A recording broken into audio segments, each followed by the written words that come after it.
무려 47건의 교통사고로 우리가 무심코 달리는 도로가 죽음의 도로일 수 있다? 저희가 정말 얼마나 위험한 길인지 위험 천만 도로 실태. 운전자인가 도로 문제인가? 피할 곳이 없다는 게 문제예요, 이 도로가. 피하지 못하는 피할 수 없는 도로. 죽음의 도로. 숨은 비밀을 파헤친다. 승우로의 대세배우 스크린. 브라운관을 장악한 남자. 조진웅 씨입니다. 믿고 보는 천만 배우 조진웅의 자동차. 나도 가오가 있다, 얘가. 남성미 철철 넘치는 디스커버리4의 매력은? 카톡쇼 지금 시작합니다.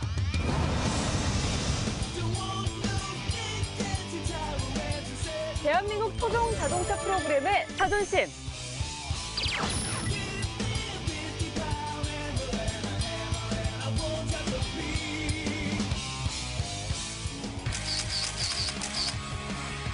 시청자 여러분들의 시선을 확 사로잡을 다양한 정보가 가득 찬 카톡쇼. 그럼 지금 바로 출발합니다.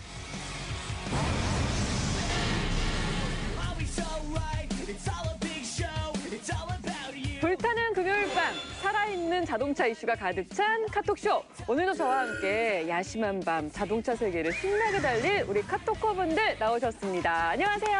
안녕하세요. 안녕하세요. 반가운 가을이 왔잖아요. 네. 저희 카톡쇼에도 반가운 분이 오셨습니다. 자동차계 왕발 대림대 자동차학과 교수 김필수 교수님 나오셨습니다. 반갑습니다. 반갑습니다. 반갑습니다. 반갑습니다. 반갑습니다. 예.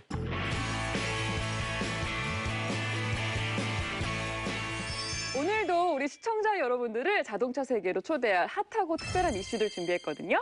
그럼 첫 번째 이슈 함께 보시죠.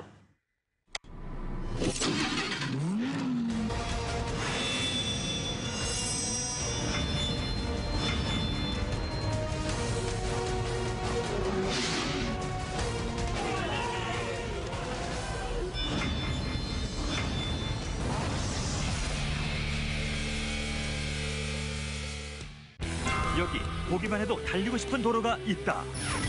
시원한 가을바람과 함께 드라이브하고 싶어지는 도로. 한편 보기만 해도 눈앞이 깜깜해지는 도로도 있다. 절벽 사이로 위태롭게 이어진 길은 보기만 해도 아찔하기만 한데, 그리고 전 세계 곳곳 지금 이 순간에도 도로 위를 달리고 있을 수많은 자동차들. 하지만 한순간도 방심할 수 없다. 언제 어디서 일어날지 모르는 자동차 사고의 위험. 그런데 자동차 사고의 원인이 도로 때문이다? 아차하는 순간 돌변하는 도로의 또 다른 모습. 운전자를 위협하는 도로의 배신. 죽음의 도로를 알고 계십니까?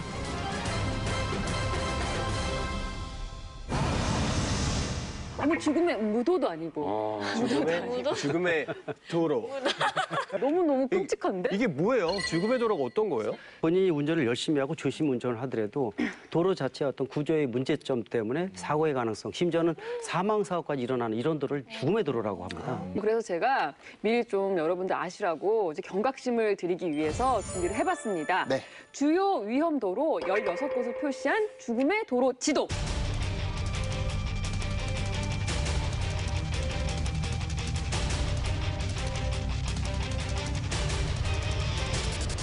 네, 올해 초 46번 경춘국도의 한 횡단보도에서 10년 전 중학생이던 손자를 교통사고로 잃었던 곳에서 할머니도 차에 치여서 사망하는 그런 여기 묘한 구조적으로 사건이 좀 문제가 있었어요. 있는 부분입니다. 사실 이제 중앙 분리대가 너무 높기 때문에 건너편 반대 부분이 안 보여요.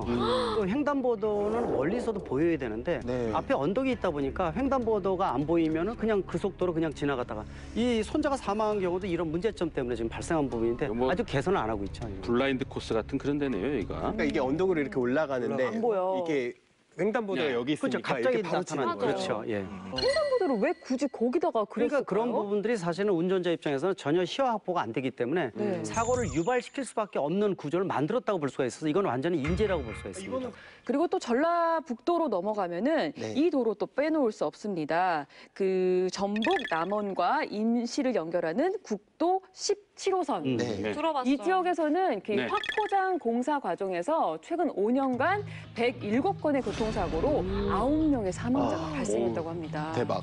사실은 이제 이런 도로가 있다는 것 자체가 문제고요. 이게 네. 수십 년 동안 반복되고 있다는 거 그런 측면에서 좀 개선을 좀 해줘야 되는데 네. 이제 좀 변해야 되지 않을까 이런 생각도 좀 들어요. 아, 그러니까 이런 지도가 나왔다고 하는 거는 그만큼 좀 위험한 도로가 맞습니다. 이제 곳곳에 있다는 얘기인데 네. 이 도로 중에 가장 심각한 죽음의 도로가 있다고 합니다. 저희가 정말 얼마나 위험한 길인지 저희 제작진이 직접 가서 확인을 해봤는데 대단했다고 합니다. 그래요? 그 결과 화면으로 만나보겠습니다. 청주의 산성도로. 약 4km의 짧은 구간에서 교통사고가 끊이지 않고 있다고 하는데요. 최근 5년간 이 구간에서 발생한 교통사고로 인한 사상자만 70여 명. 도로 곳곳에는 지난 교통사고의 흔적들이 아직도 선명합니다. 도대체 왜 산성도로는 죽음의 도로가 되었을까요? 비슷하지요. 보면은 자주 사고가 났어요. 자주 나지요. 양배추 나고 바로 또 물차 나고. 승용차를 덮치며 전복된 양배추 화물차. 뿐만 아닙니다. 도로 곳곳에서 대형 화물차들의 전복 사고가 끊이지 않고 발생했는데요. 결국 지난 8월 2.5톤 이상 화물차에 대한 긴급 통행 제한을 실시. 원인이 무엇인지 제작진이 직접 관할 경찰서를 찾았습니다. 도저히 화물차가 다니게 하면 안 된다. 경찰이 지금 긴급 통행 제한 조치를 해가지고 이 전두된 사건들이 잘못하면 다 사망사고로 이어질 수 있는 사고들이에요. 그러니까 엄청 큰 사고. 산성도로는 왜 죽음의 도로가 된 걸까요? 지난 2009년 개통된 청주 산성도로의 경사도는 무려 9.8%. 평균 경사도의 약 2배. 높은 경사도에 브레이크를 밟으며 내려가도 속도가 제대로 줄어들지 않습니다. 이게 그냥 만만하게 생각하면 이렇게 대로가 뚫렸는데 편도 2차로 대로잖아요. 이렇게 대로에 이렇게 급경사일지는 생각 못한 거죠. 계속 풋브레이크 밟다가 안 되기 시작하는 거죠 이제.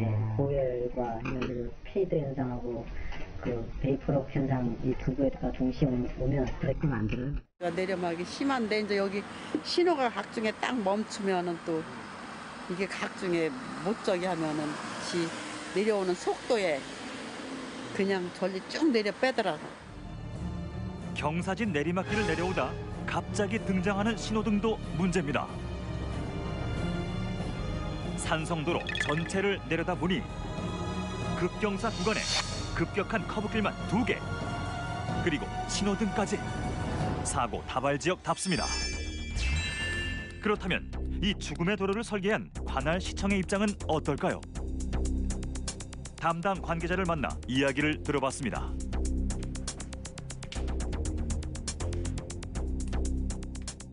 일차적인 원인은 운전자예요. 사고 원인이 운전자? 설계가 좀 잘못됐다라는 얘기들이 계속 있더라고요. 근데 여기 이제 산지 구배가 있어요. 산지 설계 산지에도 있고 동반 구배가 10% 미만까지 갈 수 있는 거라서 여기 이제 우선은 저희가 한 9.8% 정도 돼요. 이제 기준 평균 구배는 9.8% 되어 있어가지고 기준에는 적합하게 시설들을 개선을 하는 거죠. 설계가 자체로 지금 잘못된 건 아니다. 네. 산성도로는 왜 사고를 예방하지 못한 걸까요?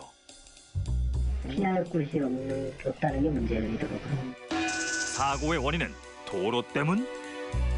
올라탈 수 있게끔 안전 시설만 돼 있으면 나머지 차는 다 정상적으로 가면 되거든요.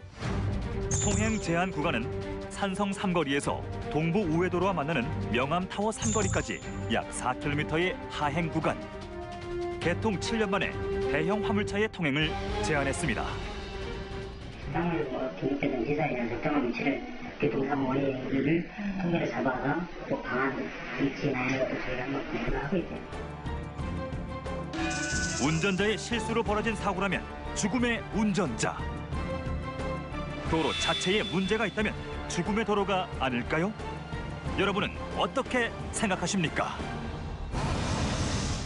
아니 저 정도면은 이거 운전을 하라고 만들어 놓은 도로 맞아요? 레이싱 이거 완전 트랙입니다, 레이싱이네요, 레이싱. 네. 이거는 웬만해서 돌아갈 수 있으면 돌아가는 게 나을 것 같은데? 아니 정말 돌아가시겠어요, 진짜.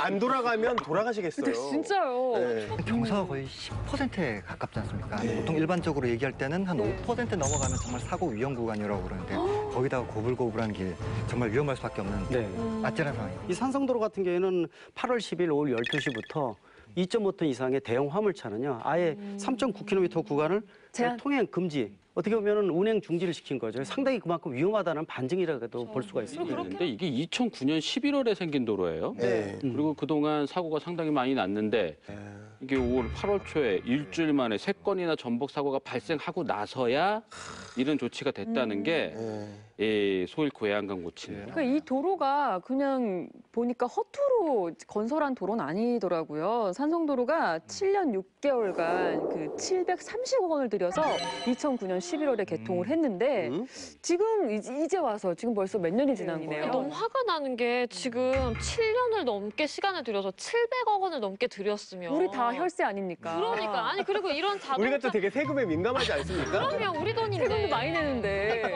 아니 그리고 전문가들 놔두다 뭐합니까? 이런 그러니까. 분들한테 전문적으로 조언도 얻고 해서 충분히 위험하다는 게 예견이 됐는데 그걸 그냥 만들어버리고 무슨 우리가 뭐 실험 대상도 아니고 그러니까. 하다 보니까 많이 얼마나 죽어 나가야 정신을 차리겠어요. 네, 네. 베이퍼록의 문제가 아니라 차의 문제가 아니라 네. 도로의 구조적인 문제입니다. 이것부터 바꿔줘야 된다 이렇게 볼 수 있습니다. 아, 이게 관할구청에서는 문제가 없다고 하고 있고 한편에서는 도로를 왜 이렇게 만들었냐고 하고 각자 의견이 다른 것 같은데 제 생각에는 사실 이렇게 굽이치는 도로라고 하면은 좀 이렇게 직선 도로를 이렇게 쫙 뽑아가지고 좀 그런 걸 좀 완화시키던지 경사가 있으면은 좀 보완을 하는 작업을 했어야 되는데 이게 제가 보니까 산성도로 최초 설계됐던 거랑 실제로 완성된 도로랑 굉장히 많이 다르다고 이게 문제라고 이제 보는 시각도 있던데요. 달라요? 예, 그 현장 기자가 그때 취재를 해서도 그런 얘기를 했어요. 산성도로라는 게 그 당시 토지주가 그 시하고 보상 갈등이 있었습니다. 이 길은 열어줄 수가 없다. 이 길은 열어줄 수가 없다. 그러니까 올라가는 길이 이쪽으로 가야지 그 완만한데 완만한 퍼센트가 나오는데 네, 어쩔 네. 수 없이 이 구간이 계속될 수밖에 없는 그런 위험한 모습이 됐다. 그러니까 이게 커브가 조금 이렇게 각이 크면 조금 내리막길이 완만한데 이렇게 내려오니까 이렇게 되는 거죠. 그렇다면 우리 청주시에서 지금 어떤 대책을 마련하고 있는지 제일 중요할 것 같아요. 이번 산성도로 사고 때문에 청주시는 일단 좀 뒤늦게 이제 검토를 하고 있긴 하지만 제동장치 고장난 차 그냥 그대로 설 수 있는 긴급 제동 시설 이제 검토를 한번 해보겠답니다. 네. 그리고 산성도로와 동부 우회도로 그 사고 난 그 교차 지점에 예. 입체 교차로 만들겠다는 방안을 계획하고는 있다. 특히 이제 내리막길 같은 데서 신호등이 있으면 굉장히 위험한 겁니다.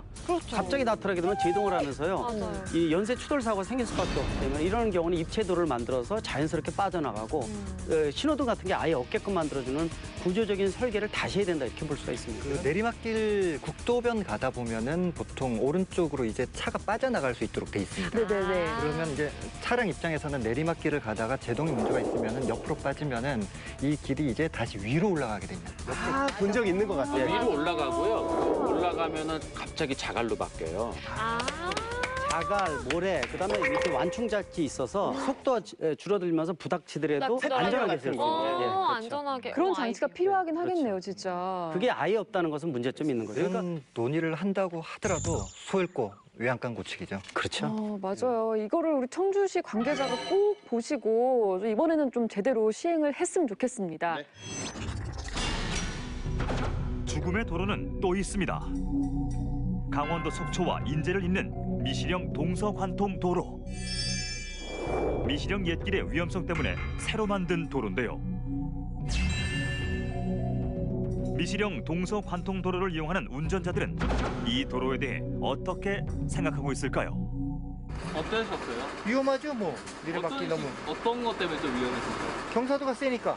미끄럼도 많이 심하고 또 경사도 심하고 한대로막길에 당연히 위험한 생각이 들죠. 그러니까 엔진부를 써서 이 차를 다룰 줄 알면은 위험할 게 없는데 그걸 모른다 하면은 정말 죽음의 도로죠.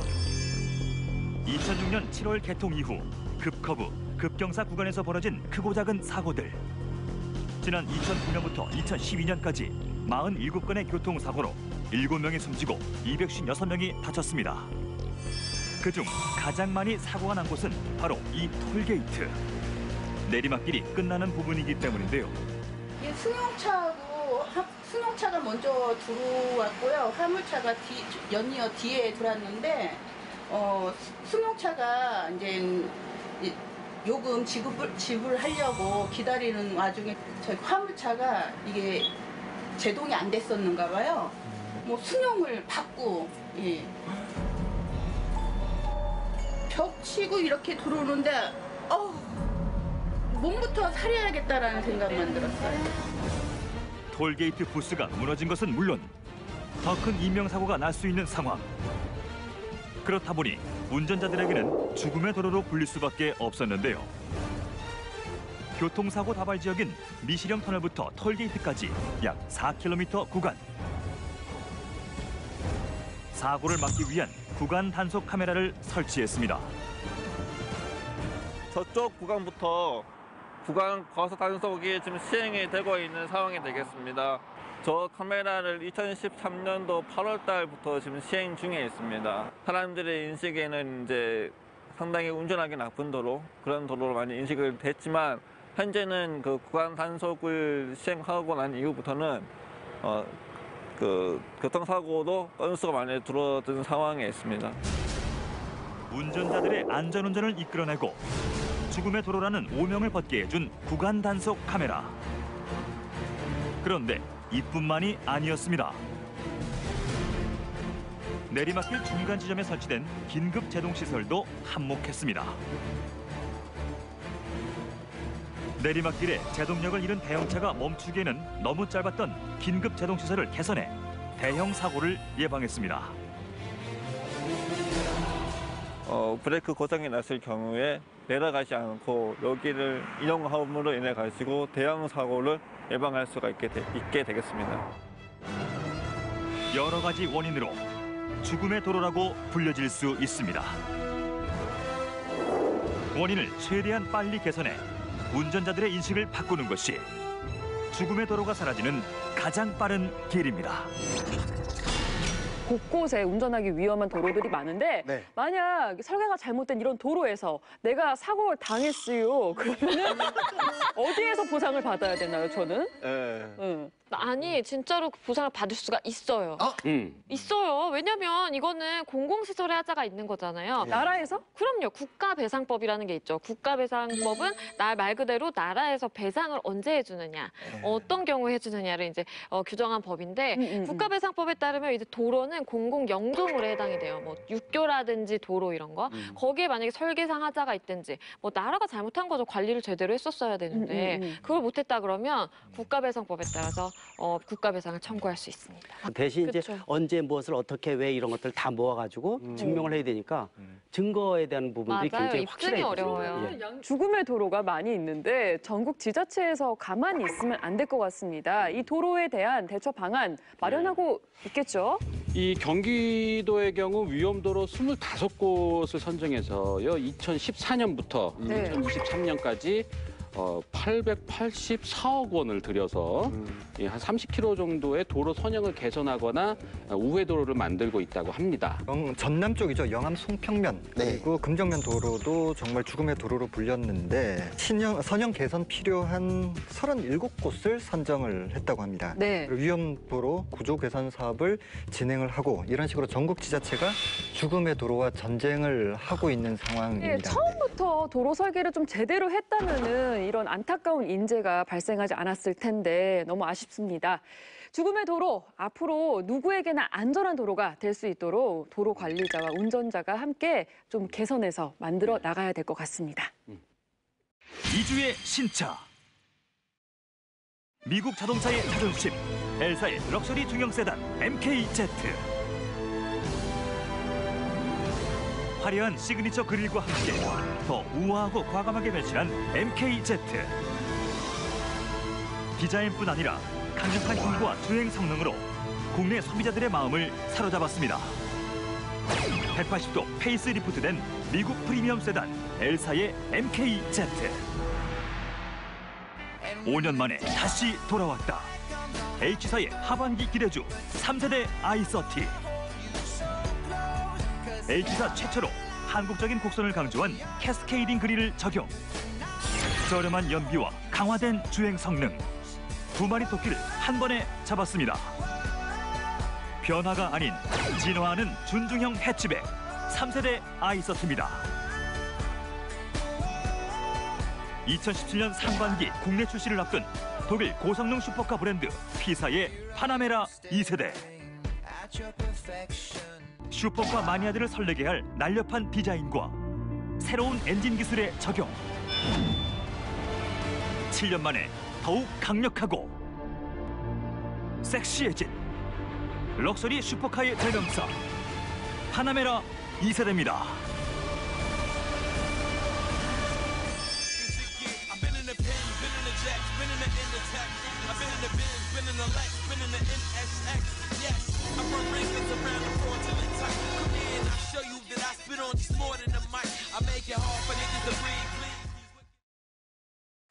네, 저희 카톡쇼에서 이번에 새 코너를 준비를 해봤습니다. 네. 솔직히 그거 좀 궁금하지 않아요?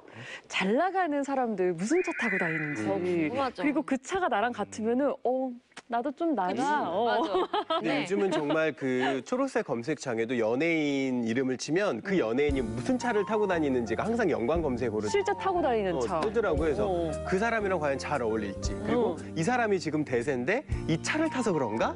사실 차때 따라서 막 팔자가 바뀐다 이런 얘기도 있잖아요. 맞아. 그래서 진짜 궁금해, 맞아. 이 코너를 통해서 대세 배우들은, 대세 연예인들은 뭐를 타고 다니는지. 맞아요. 네. 그래서 저희가 대세남, 대세녀들의 차를 요리조리 좀 분석해보는 시간을 준비해봤습니다. 저희가 첫 번째로 좀 모실 주인공은 요즘 뭐 영화면 영화, 뭐 어디 뭐 이렇게 광고면 광고 그냥 틀면 나오는 분이에요. 스크린과 브라운관을 종횡무진하는 정말 핫해. 오늘 첫 번째 주인공은 바로 차를 사랑하는 많은 스타들. 그리고 그들만큼이나 화려한 라인업을 자랑하는 럭셔리 자동차. 과연 스타들은 어떤 차를 타고 다닐까? 첫 번째 스타를 지금 공개합니다. 미국은 또もに 나도 가오가 있다, 애가. 오늘의 주인공. 영화, 드라마에 광고까지 모두 섭렵한 진정한 대세 배우 조진웅. 그가 매일 타고 다닌다는 자동차가 궁금하다. 큰 차를 타실 것 같은데요? 덩치가 좋으셔서. SUV. 큰 차 타실 것 같아요. SUV 타고 다니시는 것 같아요. 조진웅 씨가 그 제36회 청룡 영화상의 그 레드카펫 올 때 차를 타고 오는데 본인의 차를 타고 왔어요. 그때 타고 와서 내렸던 그 차가 정말 화제가 좀 됐었는데 그 차량이 엘사의 디스커버리 4 그 차량이었습니다. 천만 배우 조진웅이 선택한 차는 바로 영국 엘사의 디스커버리 4였습니다. 오프로드계 자동차의 최고봉으로 25년 넘게 사랑받고 있는 엘사의 대표 모델. 실용성을 강조한 깔끔한 내부, 운전자들을 위한 편의 장치까지, 남성미 넘치는 직선적 디자인의 정통 SUV 디스커버리 4를 파헤쳐봅니다.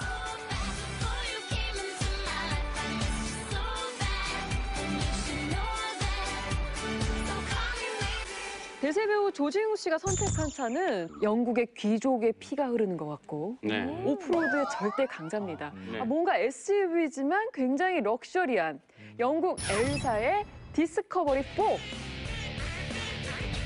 엘사 디스커버리 4 하면은 네. 이제 오프로드의 그냥 끝판왕. 예, 오프로드는 이 차 타시면 됩니다. 7인승이고요. 그리고 이 모델은 2010년도에 출시가 됐는데요.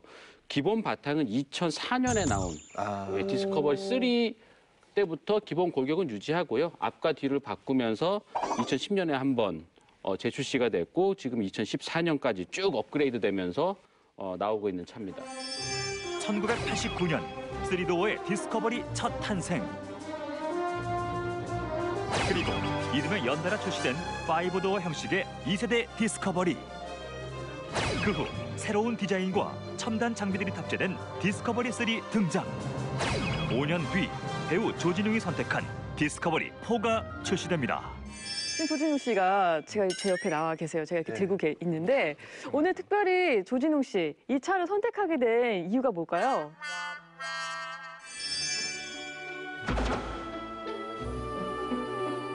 차량도 약간 남성스러운 부분이 굉장히 강하잖아요. 그런 모양새나 쉐입 같은 자체가 약간 여성보다 남성이 좀 많이 선호하는 경향이 있는 차량이고, 그리고 또 안쪽도 공간이 되게 활용 공간이 넓어서 제가 알기로는 이제 뒷좌석을 시트를 떼고 이제 시트를 깔아서 좀 더 넓은 공간으로 활용을 한다는 거 알고 있고, 내부 시트와 구조를 본인 스타일에 맞게 교체할 만큼 차에 대한 애정이 깊은 배우 조진웅. 동료 이선균 씨라는 분이 먼저 디스커버리 그 차의 뒷좌석 불편한 점을 개선해가지고 이제 특별 맞춤 제작을 해주고 하신 적이 있는데 그걸 우연한 기회에 앉아보시고 똑같이 제작을 해달라고 그래서 제작해드리게 됐습니다. 좁은 뒷좌석을 개조하고 시트를 교체하며 자신에게 딱 맞는 차로 꾸몄다고 합니다. 이런 형태의 의자입니다. 가장 보편적인 의전용 의자입니다. 이 의자의 특징은 이제 헤드레스트 같은 거가 이렇게 광범위하게 움직이고 등받이도 마음대로 작동하실 수 있고 높낮이도 고객들 취향에 따라서 무릎팍 부분과 엉덩이 부분이 작동할 수 있고요. 조진웅 씨가 이 시트 바꾸고 나서 좀 만족도가 좋으셨나요? 네, 아주 좋으시다는 소리 들렸습니다. 배우 조진웅의 차, 영국 엘사 디스커버리 4였습니다. 그러면 조진웅 씨가 실제로 타는 차입니까? 실제 이 오너이십니다. 차는 아니고 요 같은 모델. 모델을 오늘 조진웅 씨 얘기만 하는 거군요. 근데 나는 그렇게 생각해요. 차랑 사람이랑 되게 닮는다고 생각하거든요. 왜냐면은 강아지랑 키우는 강아지랑 주인도 많이 닮는다고 하는데 꼭 본인 같은 차를 골라서 타시는구나. 어울려. 이분이 세단을 타는 거는 좀 상상이 안 되고 뭔가 SUV 좀 덩치 큰 SUV를 탈 것 같았는데 디스커버리 타니까 더 멋있어 보이네. 특히 이 조진웅 씨 같은 데는 저 차하고 굉장히 잘 맞아요. 이 등치도 좀 있고요. 저 차도 좀 크면서도 점잖으면서도 좀 무게감도 있고 사실 그게 잘 어울리는 건데 요새 SUV가 우리나라도 그렇지만 전 세계적으로 대세입니다. 그래서 전체 시장 중에서 한 30에서 40%까지 올라가고 있어서 여성들도 특히 이제 시야 확보가 좋으니까 소형 SUV 같은 거 특히 이제 영국 엘사의 디스커버리하고 또 한 가지가 이보크. 레인지로버. 맞아요. 이보크가 바로 레인지로버의 막내입니다. 그래서 그 차종이 상당히 많이 국내에서도 판매가 급증하고 있어서 상당히 의미가 있다고 볼 수가 있습니다. 연예인들도 많이 타고 있어요. 디스커버리 차 하니까 저 생각나는 전현무 씨가 이 차 끌고 나간 거 한번 본 적 있습니다. 그리고 얼마 전에 그래도 최자 씨랑 설리 씨랑 같이 열애설 터졌을 때 설리. 네. 데이트하면서 찍혔던 차가 바로 디스커버리 4. 또 여자 연예인들이 레인지로버 많이 타죠. 레인지로버도 많이 타고 있는데 최지우 씨. 지우힘의. 예. 그러니까 레인지로버 오너로 그렇게 바로 알려져 있는데 디스커버리 못지않은 인기 차종 레인지로버도 있습니다. 이 차를 타는 연예인들을 보니까 좀 큰 차 SUV를 타는 여자 연예인들을 보니까 조금 키가 크고 조금 마르신 분들이 여리여리하고. 잘 어울리는 것 같아요. 그래서 이제 시승기를 보겠지만 어떤 느낌으로 이 차를 타게 되는지 우리가 한번 파헤쳐 봅시다. 그래요. 그 엘사의 디스커버리 시승을 안 해보고 넘어갈 수가 없겠죠. 우리 시승을 다 하고 오셨죠. 리얼 시승기 궁금한데요. 지금부터 우리 카토커들이 직접 체험한 디스커버리 4 함께 보시죠. 실용성은 기본, 강력한 주행 성능까지 탑재한 고성능 SUV 디스커버리 4. 카톡쇼 패널들의 리얼 시승기 지금 시작합니다. 이 차는 이 SUV 차 중에서 가장 정리가 잘 된 차 중에 하나입니다. 재질이라든지 각종 기계 배치 이런 것들은 굉장히 잘 돼 있는 구조다 이렇게 볼 수가 있습니다. 안은 굉장히 좀 정갈하고 모던한 느낌 있고 이 우드 판넬 있는 센터 페시아 이런 게 굉장히 고급스러운 것 같아요. 그리고 저는 기어 핸들이 조그 셔틀 방식으로 이렇게 돼 있잖아요. 이거 되게 신기한 것 같아요. 이 차의 디자인을 보시면은 다 이렇게 좌와 콤파스 이런 걸로 다 디자인한 듯한 느낌이에요. 멋을 부린 게 아니고 딱 기능적으로 필요한 것만 퉁퉁 박아놓은 듯합니다.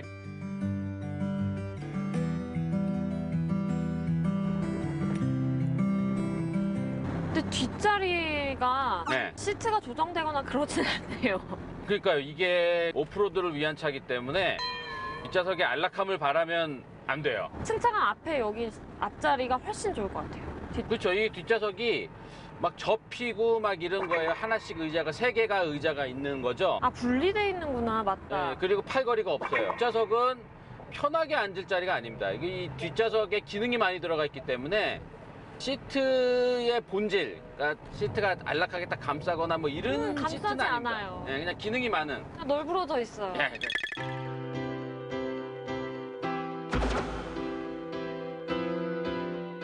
운전 감각 자체는 상당히 좀 안정된 느낌이에요. 특히 장거리 운전할 때 피로감을 상당히 줄일 수 있는 부분들도 좀 있고요. 또 이 차는 크지만은 기동성이라든지 밟게 되면 충분히 힘을 발휘할 정도로 이 출력 자체도 굉장히 충분하다는 이런 부분도 있고, 또 외부 디자인 자체가 봐도 지겹지 않은 디자인. 5년, 10년 후에 봐도 그 이미지를 그대로 가질 수 있는, 그래서 이 매니아들은 이 차종에 대한 선호도가 굉장히 높은 차종이기 때문에 충성 고객도 상당히 높다 이렇게 볼 수가 있습니다. 온로드뿐 아니라 오프로드 주행에 최적화된 시스템도 장착됐습니다. 이 차만의 묘미는 요 지형 반응 시스템이긴 한데, 각각의 지형을 선택을 하면은 그 지형에 최적화된 차의 높이, 서스펜션의 반응, 차의 뭐 트랙션, 뭐 이런 것들이 다 그 지형에 최적화된 반응으로 막 모드가 여러 개고요. 차 높이도 막 바뀌고, 그리고 여기 지형 반응 시스템 키면 여기에 차 바퀴가 이렇게 막 하는 게 그래픽이 또 나옵니다. 오, 재밌겠다. 운전할 때 되게 재밌을 것 같아요. 오프로드 달리기에는 뭐 이게 갑이에요. 뭐 이거 뭐 정답입니다. 오프로드에서는.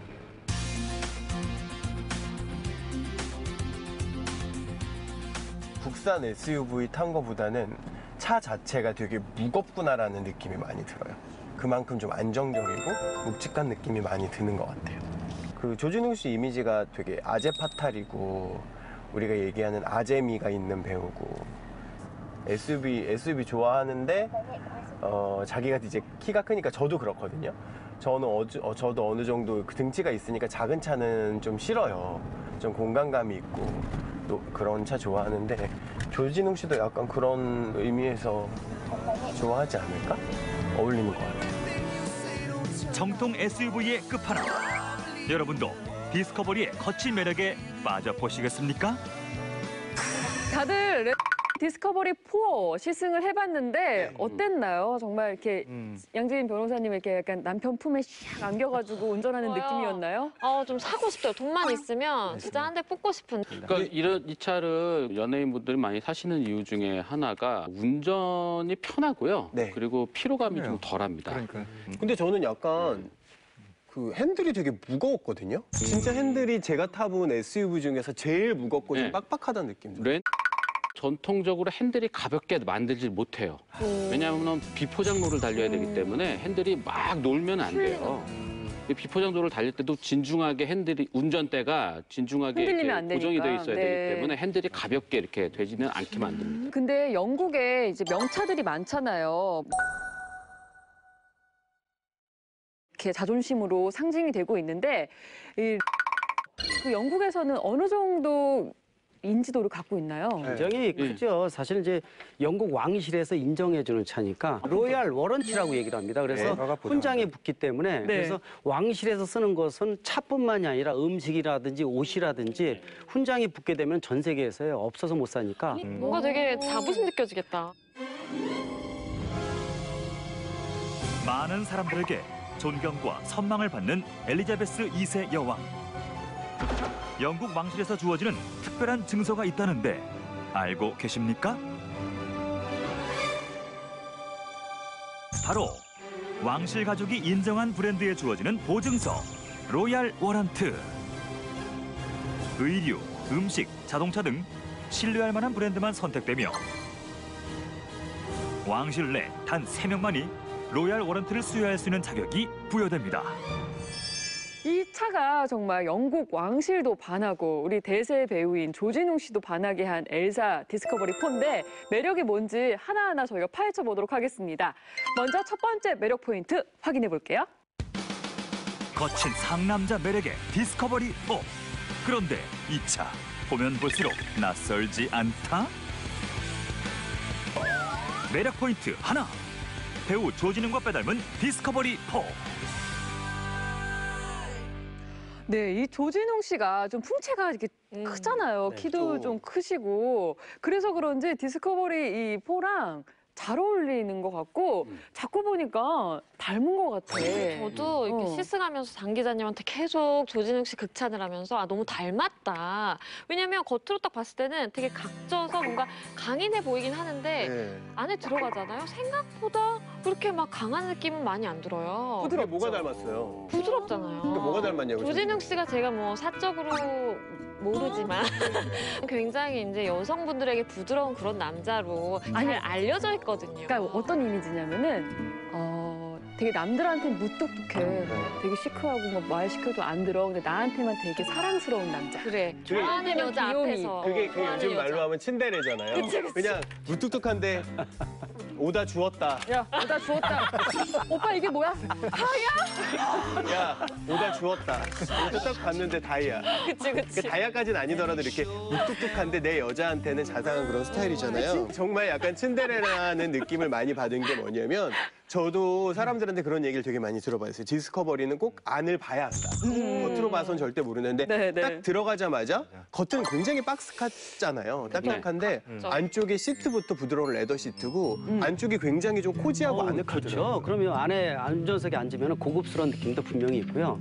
그다음에 좀 느낌이 잘 정돈된 서재나 거실 같습니다. 그러니까 뭐냐면은 휠이나 앞에 이 계기판 또 중간에 대시보드 있죠. 각종 장치 이런 것들이 정리가 굉장히 잘 돼 있어서 이런 부분이 전통적으로 유전자라 그랬죠. 이어지면서 신차가 나오더라도 이 틀은 안 어거져요. 이 차가 사실 대표적인 패밀리카 아닌가요? 이게 2, 3년 시트를 접으면 굉장히 넓고 잘 수도 있어. 성인 2명 정도는 되게 안락한 밤을 지낼 수 있을 것 같아요. 앉기엔 좀 불편하지만 싹 눕혀보면은 그대로 침대입니다. 적재 공간이 2,558리터 이렇게 차지하는 거로. 캠핑카로는 뭐 손색이 없네요. 차 뒤에 트렁크 문이 위로만 열리는 게 아니라 위 아래 다 열리고 아래 칸은 의자로 이렇게 쓸 수도 있잖아요. 진짜로? 의자로 쓸 수도 있고요. 그게 위로 열고 밑으로 지미 칸이 또 열리는 거는 크램쉘 게이트라 그러거든요. 이게 조개처럼 열린다 그래서. 기억해 놓으세요. 크램쉘 게이트. 30년 가까이 꾸준히 사랑을 받고 있는데 다 이유가 있을 것 같습니다. 그럼 다음 매력 포인트로 넘어가 볼게요. 거친 황무지도 끄떡없다. 오프로드 질주에 최적화된 50년 전통의 SUV. 매력 포인트 둘. 오프로드계의 최고봉 디스커버리 4. 과연?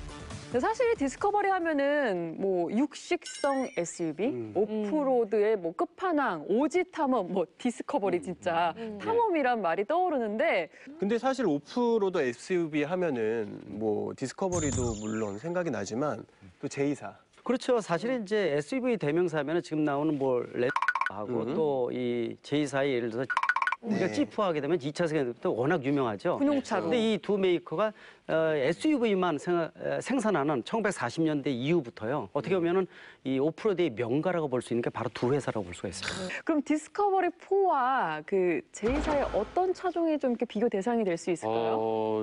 집에서도요. 정통 사륜구동 차가 있고요. 군용차랑 거의 비슷하게 생긴. 그다음에 그걸로 외건형 타입, SUV 스타일로 꾸민 그랜드 체로키가 있습니다. 이게 이제 출시 시기도 비슷해요. 이 차가 디스커버리가 89년에 나왔고요. 그랜드 체로키는 93년에 나왔습니다. 제가 제이사 그랜드 체로키 이제 검색창 검색해 보니까 배우 유해진 씨가 또 탔던 차라고 합니다. 근데 왠지 또 이렇게 생각을 해보니까 유해진 어울려요. 조진웅 씨의 또 요 매칭이 그렇지. 그것도 맞는 것 같은데. 약간 또 이게 어울린다. 그러니까 이게 그랜드 체로키는 93년에 나왔고 디스커버리는 89년도에 나왔으니까 뭐 1세대 출시 시기도 뭐 거의 뭐 비슷하다고 볼 수 있겠네요. 3, 4년 차이니까. 거의 비슷하고요. 그 기술적인 측면에서도 상당히 진짜 라이벌 관계입니다. 네. 보면은 성능도 두 개 모델이 거의 비슷합니다. 3000cc 디젤 엔진인데요.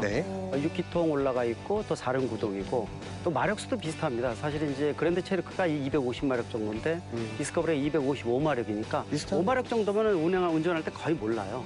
그러니까 거의 동등한 상태로 가고 있는 경쟁 모델이다 이렇게 보시면 됩니다. 재밌다. 이거 디스커버리 4 얘기하다 보니까 경쟁 모델은 제2사의 체로키고 우리 디스커버리 하면은 조진웅 씨가 떠올랐는데 체로키는 또 유해진 씨가 타고 뭔가 되게 어울린다. 유해진 씨와 조진웅 씨 뭔가의 대결?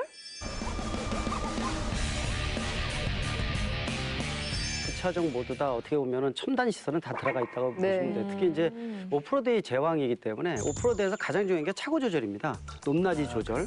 그러면서도 이제 과속 방지턱이라든지 오프로드를 달릴 때 매끈하게 넘어가기 위해서는 이 전자식, 특히 이제 예전에 썼던 게 유압 방식이었는데 지금 전자식 에어 서스펜션 씁니다.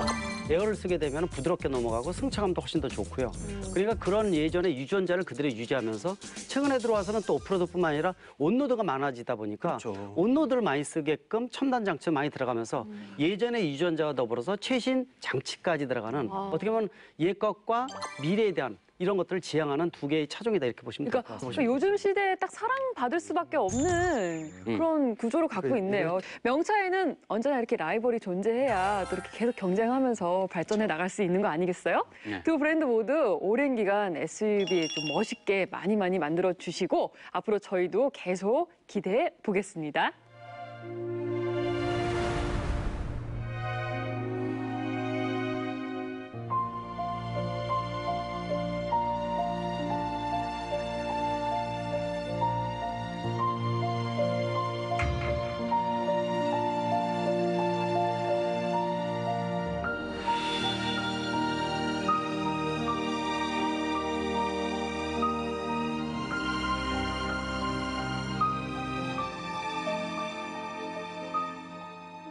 스토리인카, 미국 F사의 창업주 헨리 포드에 대한 이야기입니다. 어린 시절, 헨리는 농사보다 기계에 관심이 많았던 소년이었습니다.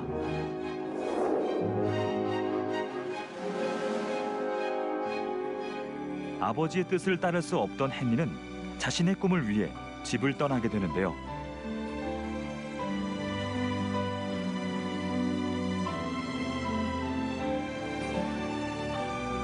에디슨이 운영하는 전기회사에 엔지니어로 취직한 헨리 포드. 뛰어난 기술력과 강한 탐구심으로 엔진 연구를 시작. 이것이 포드 자동차의 탄생입니다.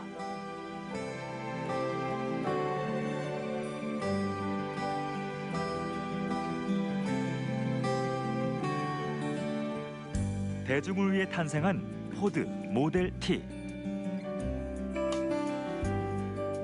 95%의 대중을 위한 자동차의 가격은 단 $255.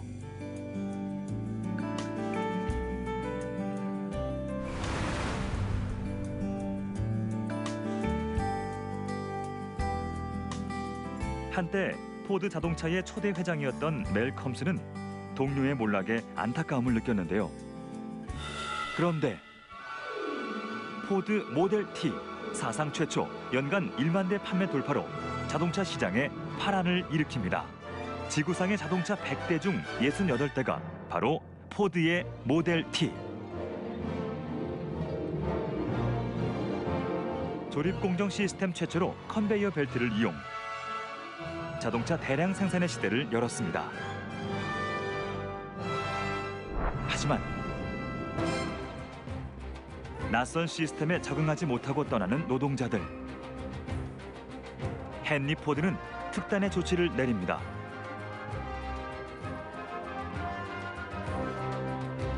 높은 임금과 적은 시간의 대가는 바로 일, 그리고 일.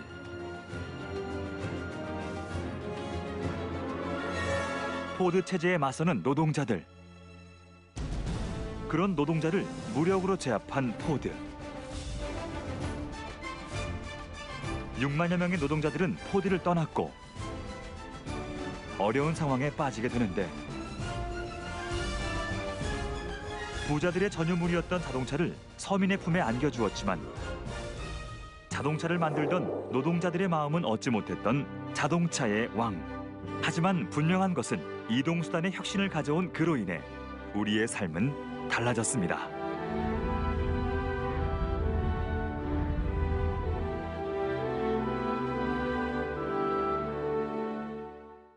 와, 벌써 추석이 일주일도 안 남았습니다. 아, 가족들 이제 만나잖아요. 네. 미리 이렇게 좀 안부 전화나 문자 해놓고 우리 오랜만에 만나는 가족들과 행복한 시간 또 준비하시기 바라겠습니다.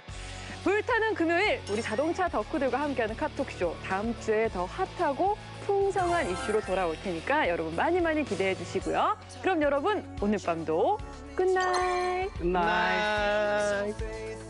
Lost under the surface, don't know what is the